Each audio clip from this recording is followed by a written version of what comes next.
All right. Hey, Fred Staub here and Les Jackson. We've got a great show coming up, including Kia's least expensive EV. Can they be taking on the mantle of the Chevy Bolt while we're waiting for the new one to come? What do you think, Les? That's pretty cool.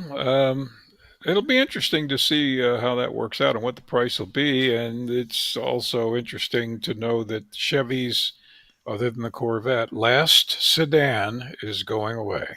Yeah, that's it. They're Here out we of the go. car business except for Corvette. So we'll Yep. tell you about that.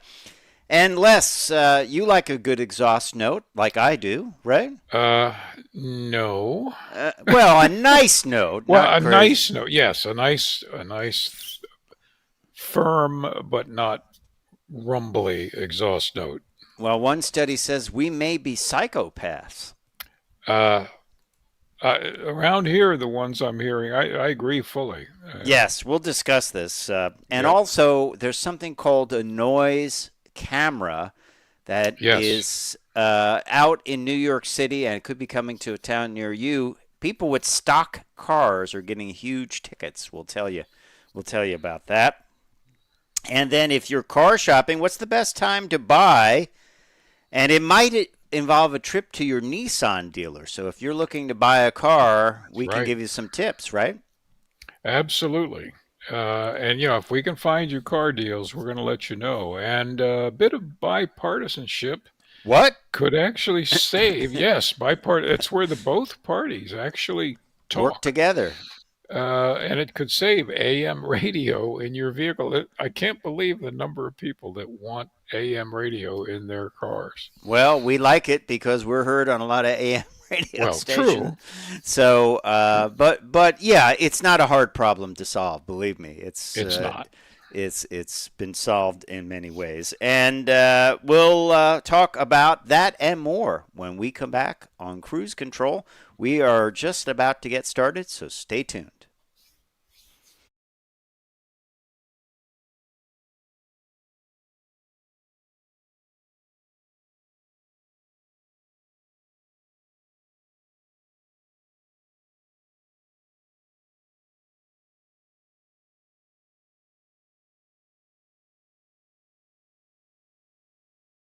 Cruise Control.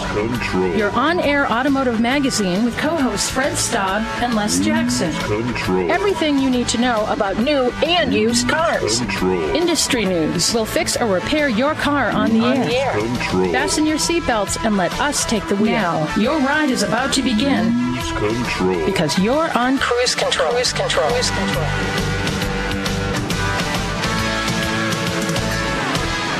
That's right. Hang on, everybody. We're about to roll. You are listening to Cruise Control. This is your on air automotive magazine, and you know us. We're here all the time. My name's Les Jackson. That guy you know also, Fred Staub. And Fred, I think we're eager to give some pretty good news this week. Yeah, it's good. It's a mixed bag. It's a mixed bag for sure.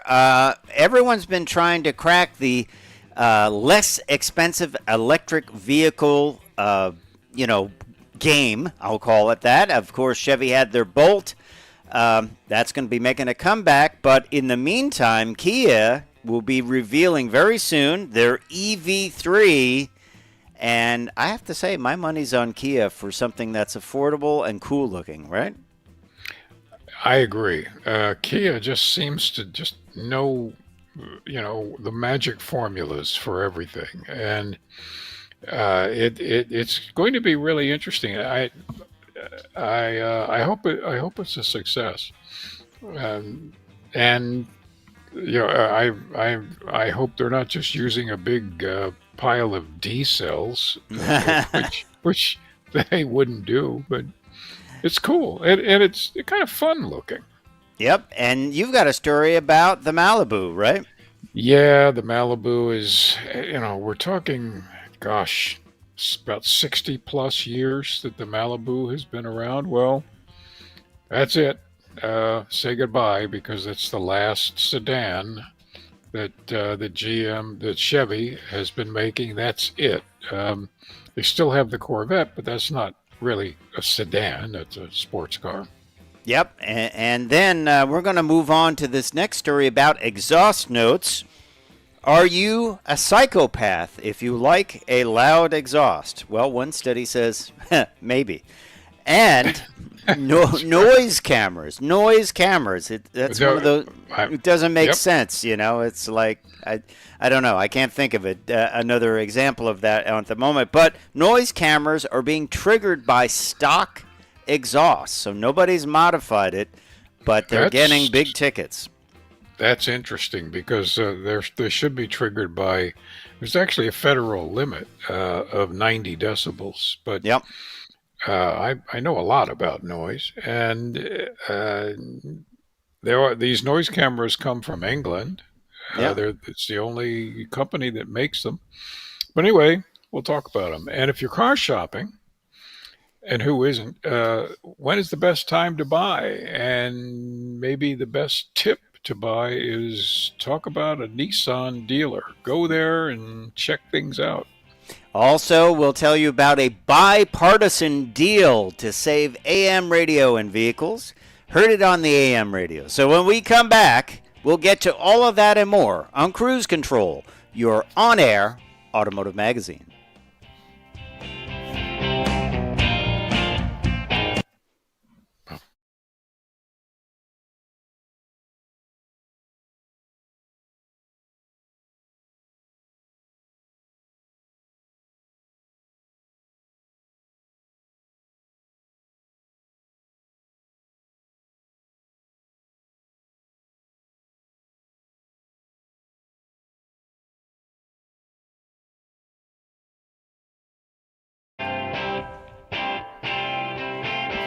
Cruise Control. And welcome back to Cruise Control, your on-air automotive magazine. We try to bring you all the latest happenings in the automotive industry and also some tips if you're looking at buying a vehicle. And we're always glad to hear from you. So if you have a moment, run on over to our YouTube page or Facebook page, drop us a line, maybe comment on the story we're talking about, or even give us an idea for a story. And Les, we're going to talk about a new vehicle that's going to be revealed on May 23rd. This is from Kia. You and I have talked about Kia as a major player in the electric world. They, of course, have their EV9, which is their three-row SUV. And now, inspired by the EV9, comes the EV3, which is sort of interesting because it's sort of like, it's sort of cube-like. So it's not unlike some of the other vehicles in the Kia lineup. And I think this has potential, if priced right, to be very, very successful. We don't have a whole lot of information on this, but we know it will debut on the 23rd. And it will rival things like the Alfa Romeo Jr., which we told you about a few weeks ago, the Volvo EX30, the Jeep Avenger, and more. If they can put this at, what, high 20s? Oh, if they can do that, that's going to be terrific. It's cool looking. It's on both outside and inside. It should appeal to a lot of different demographics. And if it has a decent range at a decent price, they could sell an awful lot of them. But we don't know. We don't know what the price is going to be. People are predicting in the 30 to 35,000 range, and they're saying if it's a single motor setup, it would be 215 horsepower, 229 pound-feet of torque, and a 58 kilowatt battery, and maybe a GT model with 300 horsepower. But it's pretty cool. It does look like a scaled down EV9, doesn't it? Right. I think. They know what they're doing, obviously, with the EV9. So I think we can expect, as usual, pleasant surprises from Kia. Yeah. And I just, I just think they do have potential to really blow the market wide open. I'm not talking about, it's interesting. I thought about this a little bit in certain areas like Europe. A Kia will be a premium car compared to, let's say, a Chinese BYD or something like that. True. True. But in our market, I think this could be a big player. I really do. And Kia makes it easy to buy vehicles. It makes it, I mean, all of their vehicles, none of them, even the base models, look good. They don't look like, oh, you bought the cheap one, with all the blank off plates. So I think they could have a hit here, but we'll have to wait and learn a little bit more about it before we can tell you more about it, because that's all we got on that, right? That's right. We will be getting a lot of news from the Kia press in the days before the 23rd, but we'll just let you know when we hear something, you'll hear it. Yeah. And then we heard this week, the Chevy Malibu going away, the last sedan made by General Motors, going away. And this is going to be at the end of the year. They're killing it off in favor of electric vehicles, and their GM is investing $390 million in the Fairfax, Kansas plant. They are going to build the Bolt EV there, the next generation, which should be out in 2025. November 2024 will be the last Malibu off the line. And they will also pause production of the Cadillac XT4 after January of 2025. Sad to see it go. I mean, this, was a big name in their lineup for such a long time. It had a little bit of a break. And, my favorites, of course, are the early ones from the 60s, mid-60s. They got a little bit rotund in the early 70s. But this current one, I would say, is just a good car. But unfortunately, most of them probably live in the rental fleets, I would imagine. They probably did. Their strong point is they've always been solid and reliable. That's right. Their weak point is that they've never been particularly stylish inside and exciting. That's right. Well, we'll be back with more Cruise Control after this. Stay tuned.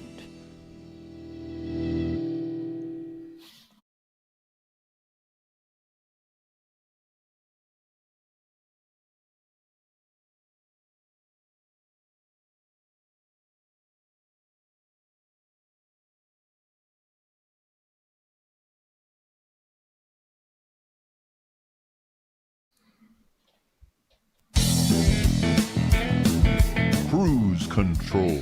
Hey, welcome back to Cruise Control. Here we go.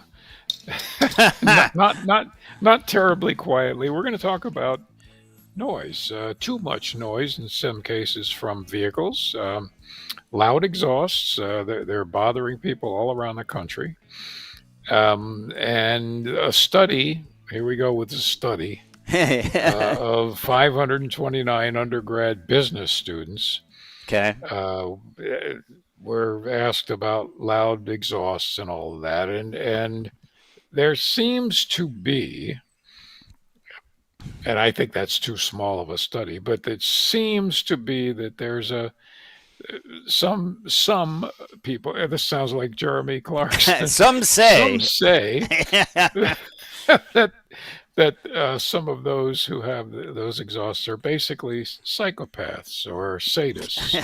Wow. Okay. Well, they might be deaf too. Yeah. Well, actually, they're almost certainly losing hearing. But it is a local problem. I mean, we have it here. In Virginia and everywhere. I've been, of course, because I have hyperacusis. I'm very sensitive to all sound. Absolutely. I've been studying it for many years, and there is a federal limit to how much noise you can produce, 90 decibels. Well, Uh, we'll have a story in New York City. It's even less than that. But in that's a tease. cities, it's usually 85. I know they have it even lower than that. Oh, but really? but I'll have my theory on that. But Okay. But this was a study in Ontario, Canada, and it comes from Julie Shermer, who is a psychology and management professor at Western University. And she said her dog would get scared with loud cars backfiring. Now, that's a good Yeah. clue. I don't think you Yep. can do it like a monolithic thing and say, well, if someone has a loud exhaust, what is a loud exhaust? Those are the shotgun exhausts where they're actually Right. removing all the mufflers and injecting, in some cases, additional fuel into the tailpipe to Right. have it pop off back there. Yeah. And now that annoys everyone. Yeah, that sounds like a gun. Police come running. Right.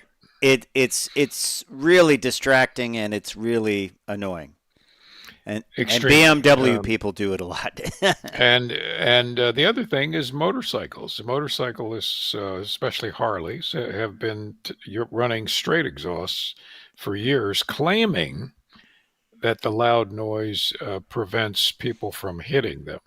Well, it's also the crotch rocket box too. They're super loud as well. Bikes are kind of loud, but well, yeah, and it's interesting. Like if you get a Hellcat or a really hot Shelby Mustang, those exhausts are up to 120 decibels, but they're not illegal because the law is it has to make the noise within 50 feet of humans for 15 seconds. Okay. Well, they're not going to do it because they'll be gone in 5 seconds. Right. Which is why it's legal for them to produce those cars. Yeah. Yeah, they call it drive-by. It has to be so on a drive-by. Well, to me, it's the frequency of sound too. The higher frequency sounds annoy me. Lower frequency, a low rumble, it doesn't annoy me as much. But if the guy with the garbage can type muffler with a 4-cylinder, that he's going about 30 miles an hour and he's making all that noise, that's so it's tuned louder sound exhaust. I don't think makes me a psychopath. I hope not. I like that if it's tuned and it's straight. Like, okay, growing up I used to think, wow, that guy ran straight headers on the street. That's amazing. But that's kind of not a good choice. That's not a good choice now. It was just too loud. Even with race cars, they required mufflers at first. They're like, oh man, this is going to be terrible. Yeah.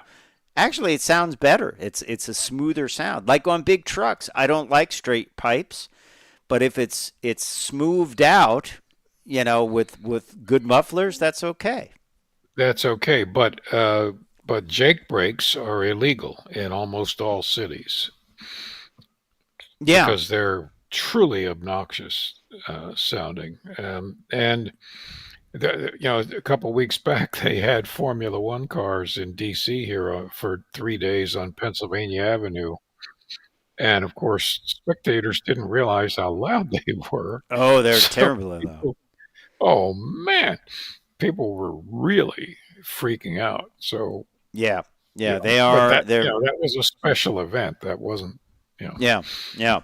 Well, okay. So, like I say, I think there's some latitude here in what's in there. If it's those popping exhausts, where they're throwing you're gonna fuel, get ticketed. Yeah, that's pretty bad. So, what do you think, by the way? Drop us a note on our Facebook page or YouTube page or on Instagram or on X. What do you think about exhausts? And is everyone that wants that aftermarket exhaust a psychopath? I don't think so. But we can also talk about noise cameras, right? And I think this is another way for New York City to raise money. Because there's a guy driving a Porsche, a 911, unmodified, completely stock, and they say he exceeded the 85 decibel noise limit. Unmodified, he proved it, that it was unmodified, took it to a dealer, and they confirmed that it was unmodified. And he got an $800 violation. And it didn't matter when his lawyer said, well, you only certify these noise cameras, which is just a bizarre. It should be like a noise detector. I guess it's a camera that shows your car. Yeah, they're actually speed cameras with noise measuring. Would be the better also. one. Yeah. So, and then another guy had a stock exhaust and went over by 1 dB, and they charged him money. So these are really revenue generators. Wow. But I guess that might happen if you are, let's say, driving a manual and you leave it in, you don't upshift, you leave it in a lower gear, and you get more R's going, and that could mean more noise, right? It can, sure. I just can't believe a stock Porsche was that loud. Well, he made the point that basically people on bikes and others using the popping exhaust, many of those are stolen cars, or they just use stolen plates, or they cover their plates. He is driving a stock car with a visible plate, and therefore he had to pay $800. So he felt it wasn't fair. Yeah. Well, and he wasn't really doing anything crazy, It's a shame that the court found him guilty. That's just, I don't they think want that's the money. fair. They want the money, That's what it is. I think it's just a money generating thing. Yeah, and 2018 Jaguar F-Type, also in New York City. He's the guy that went out. He was unmodified, and he went 1 dB over. So I mean, to me, 1 dB is within the. Well, that's 10% louder than the limit. I would say that 10%.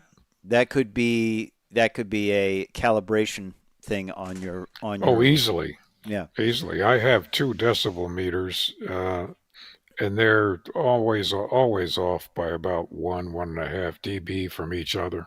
So the New York City Noise Code has a standard of 76 dB, and they enforce it if it creates more than 85 dB at 50 feet. Yeah, they're just using a federal standard. Now, by the way, in defense of the standards, there's tremendous harm that noise does to your nervous system. This is well-established medical literature, and if you have it consistently, it really can mess up not just your hearing, but your entire nervous system. We're going to talk a little bit on something different. This time it is how to get the best deal on a car, hopefully a quiet car for you. So stay tuned to Cruise Control. We'll be right back.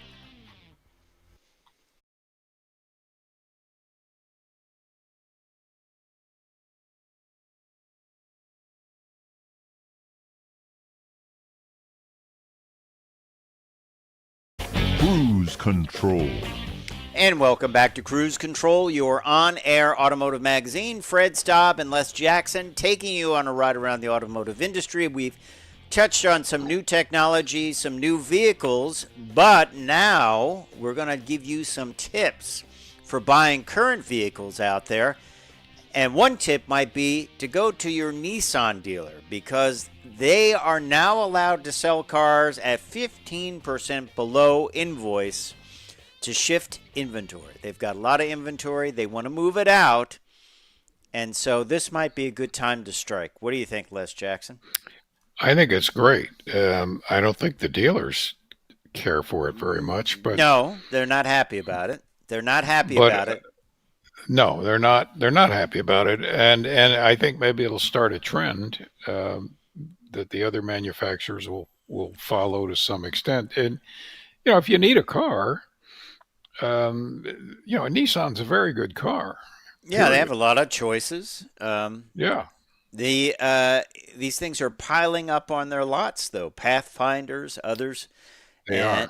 And they they need to move them out and get in other models. So I mean, it dealers aren't happy about it. One of their ways around it is they'll advertise a low equipped model for a low price, and then they come in and they Right. try and upsell you, which I believe might be illegal, but they think that's a good way to do it.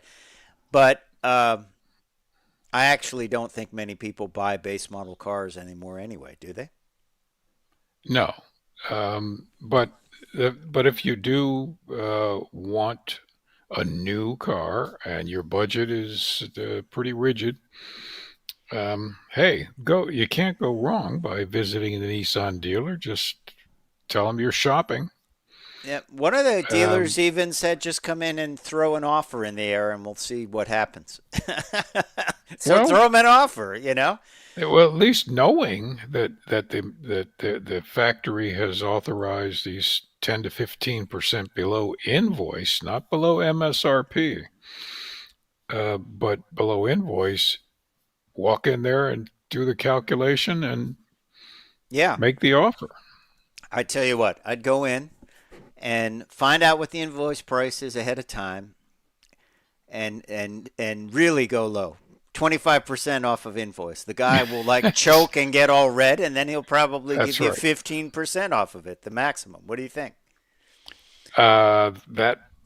That would certainly get a response. I Yeah, don't know. remember how they used to do it on Fast and Loud? Someone say, "Well, I need Yeah. 30,000 Wow. for it," and he'd come in, and Richard Rawlings say, "Well, I'll give you 15 grand, for it." He'd cut it in half right away, right?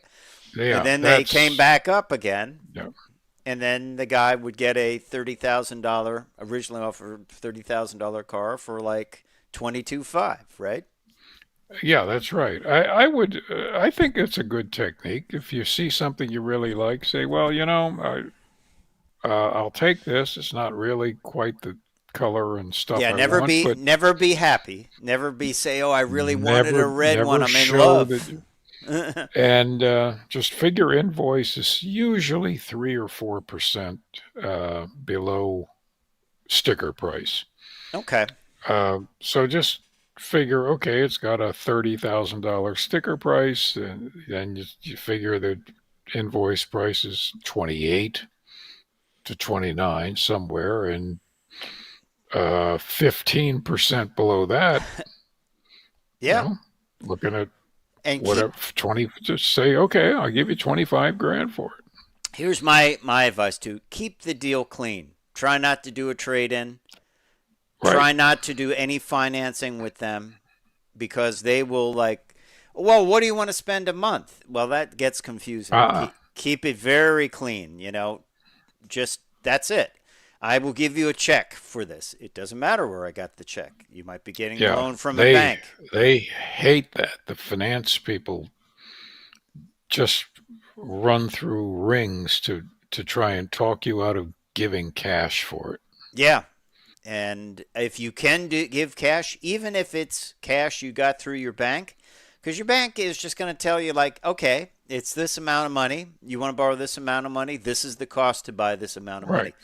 Pretty clear. They have to. They have to by the fact That's that right. they're a bank. And it's all down there on a piece of paper. So, to me, that's always the way because once they get too many things going and mix it up, and it's mumbo jumbo time, and they're like, well, what do you want to pay per month? But yeah, but what is it costing me?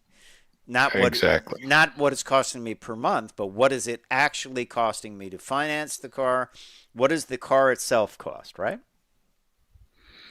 Exactly. And yeah, if you can possibly avoid payments, you should. Yeah, I You know, agree. get a a loan on the equity in your house. Yeah, I mean, if you have a relationship with a bank, they'll probably have something that's pretty clear. But Yeah. then the other question is, what is the best time to buy a car? Now, there's a lot of theories on that. People talk about end of the year deals, right? Well, that historically has been the best time. Always the last day of the month Yes. is is the best day. Yes, because the salesperson wants to get, a good, sales record for him Right. or herself Right. for that. This is from Autoblog. It was the best time to buy a car of the year. The best time to buy a car is late December when dealerships' yearly, monthly, Yep. and weekly sales goals all converge at one time. It's also the end of the model year. They'll have some leftovers, right? Absolutely. It and there aren't many people buying cars right after Christmas because they've kind of spent their money on Christmas. So it is a great time to buy a car if you can do it, and you can make a good deal. But you always, always, always be willing to walk away. Yeah, that's your friend. You can just your shoes. You can just walk away and say, "Yeah, I don't think so." They'll believe me. They'll come after you. They will Oh, come they after. will. If they're willing to sell it at the price you offered, they'll come after you. Yes, yes. Well, I talked to my manager and we decided we'll do Yeah. it. So if you want to come in and all right. So here's this is from Autoblog. The end of the day is also good. So go in like an hour before Yep. closing time and go in knowing what you want. Go in knowing what you want and the options. Be an expert on this. You'll probably know more than the salesperson if you do this, right? That's a pretty pretty strong possibility. With a little work, you're gonna know more than the salesperson. And Monday is the best day to buy a new car because the dealership isn't busy at the beginning of the week, and salespeople are eager to get a head Yep. start on their weekly goals. Well, that's good. That is true. Yeah. Uh, so avoid buying a car early in the month where they're not eager to make their sales goals. And Saturday is also the worst day of the week to buy a new car because it's one of the busiest days. Yeah, they're in a hurry. They want to close a deal fast. They have a lot of people waiting. Sunday also, Sunday afternoon. People if they're out, if people are out looking, because usually the dealer's open from 12 to 7 or 8. Um, Pretty busy. But Yeah. yeah, you're right, Fred. Monday, that's the ticket. Yeah. And also check for local rebates. There may and often that they often the sites will do this. They'll say, "Oh, I want to look at a XYZ." They'll say, "What's your zip code?" So they will help you with that. Hmm. If you go, if you're buying a Nissan or whatever, you go to Nissan.com and it will say, "Oh, what's your zip code?" And it will tell you, it should tell you local rebates, right? Theoretically. They should. Yeah. Yeah. So tell us about some of your buying experiences. Drop us a note and let us know. Drop us a note at our Cruise Control YouTube page or on our Cruise Control X or Instagram accounts or our Facebook page. And hey, have you wrangled a good deal? And what was your tip for buying a new car? And one more thing, Fred. Okay. Don't buy fabric protection and paint protection Oh, no, and that's true. all. Don't buy that stuff. It's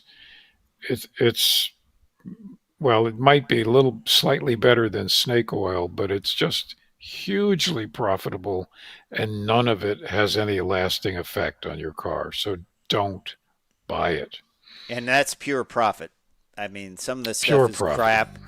The tail lights that blink, all that other stuff, it's just Yeah. big profit. You probably don't need it. And it might even mess up the car, to be honest. So, Yeah. well, when we come back, we'll have plenty more cruise control. We'll talk about the Friends of AM radio. When we come back, stay tuned.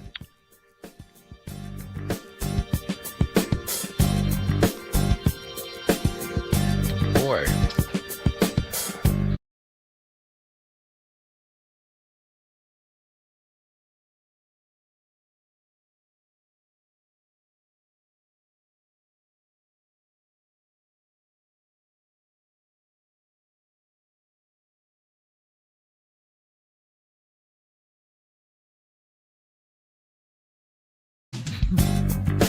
Cruise Control.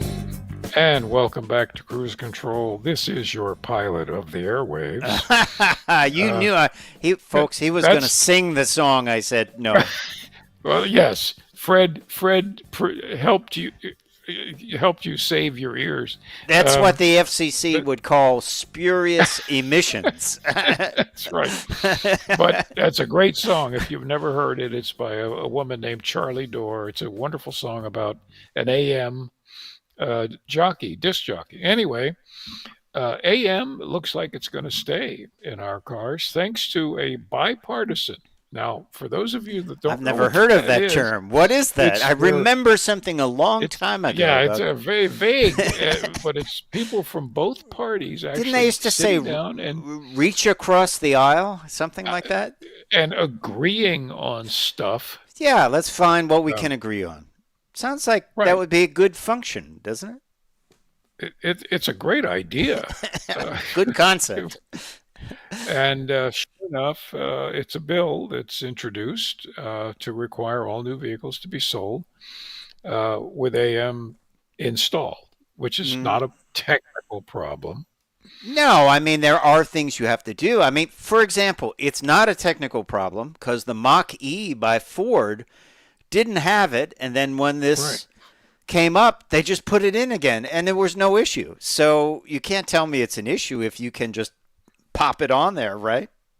Exactly. There used to be, one of the Corvettes always had a problem with AM, which is why all Corvettes had a big shield over the ignition system. It was chrome. That was a radio interference shield, so you wouldn't get popping and scratching noises. And it was chrome. And it was chrome because everything was chrome. This is largely has to do with the civil defense system. Yeah. Which always relied on AM radio to inform the public that, hey, something's going on. Yeah.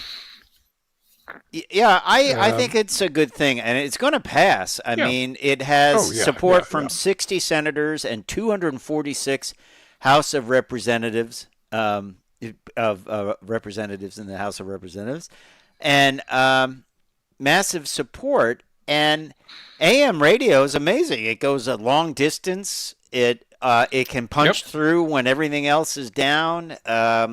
People say, well, you can stream it on your app. It's like, yeah, but there's a lot of infrastructure there to go down. Why not? Exactly. I don't see it. Some people were saying, well, it's going to cost $70 per vehicle. Well, like I said, and then others are saying you can't do it. Like I said, Ford took it away and then put it back in again. So how hard can it be? Yeah, and that $70 I think is just a wild number that some of the people pulled out. I'd say it's more like $7. 82 million people every month listen to AM radio. It's not a small audience. No, not a small audience at all, and we thank our stations for carrying us on AM radio.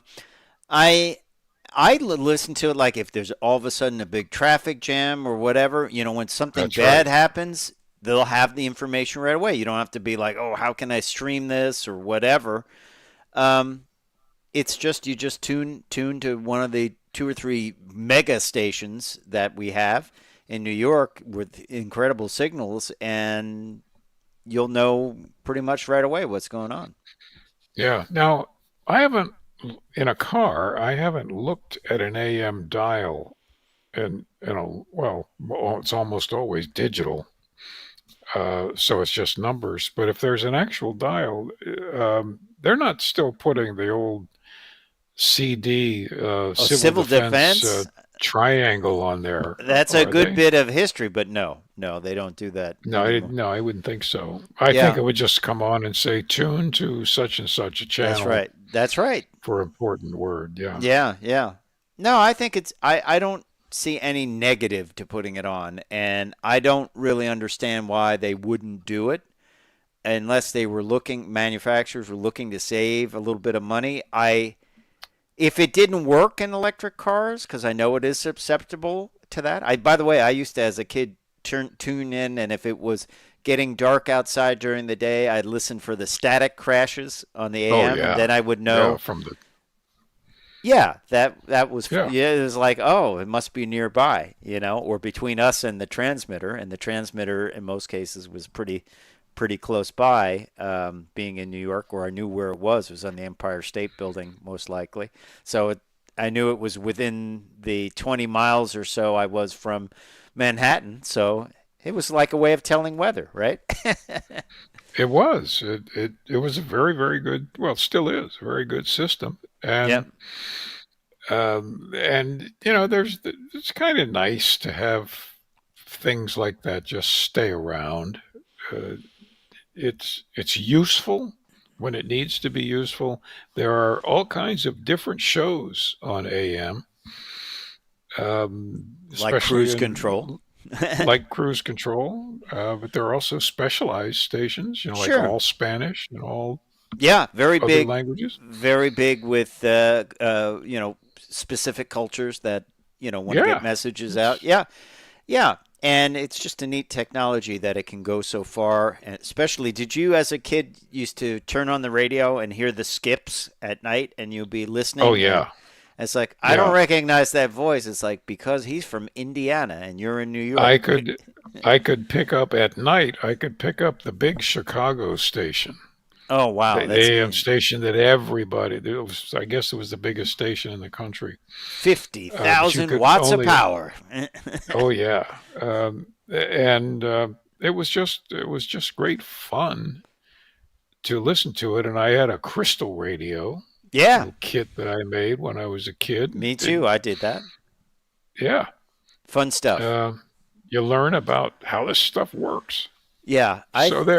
I think we're both fans of AM radio, and really no reason not to put it in. I just think, it's sort of like there's so many things changing. Why not have an old friend like AM radio along for the ride? Yeah, you're putting FM in there. There isn't a huge difference. Yeah. What do you think? Do you think AM radio should stick around? I think most of you would say yes. Why not? It's just another option to get news and information. And the AM HD didn't really take off too well. Remember? That was a flop. I almost like the sound of AM radio, though. It's a certain sound. It is the equivalent. Sound aficionados love vinyl records because there's a sound quality that you can't get otherwise. The same thing is true of AM. Yeah. Didn't I believe certain bands who would put out new songs, demos, would sometimes know DJs and say, can you play this at a certain time? And they go out and sit in the car and hear what it sounded like to say, oh, okay, I think we need to do a little bit more EQ get some more highs in there or whatever. I always thought that was fun. But I think a lot of bands used to do that. And they used to have these little speakers when they would mix it called awful tones. They were designed to sound like a AM speaker, in your dashboard. And of course, in my car, it was always on. It was either off or full volume. That's it. The convertible top was down, and Yep. You would get the noise camera would hit you, not for the. I certainly would. I wonder if they work for sound, for music, when people are playing. Yeah, it's just measuring sound. It doesn't care that it's. Yeah. All right. Well, we appreciate you listening to Cruise Control. I hope you've enjoyed our memories of AM radio and some of our other discussions. As I say, check us out on all our social media, our YouTube page, our Facebook page, our X page, our Instagram page, and more. Leave us a comment for a story that you'd like us to talk about, or maybe one that we've done, a memory of something that buying a car, as we were saying, some of the experiences you may have had. Time for me to say I'm Fred Staub. I'm Les Jackson. We are going to see you down the road. Bye.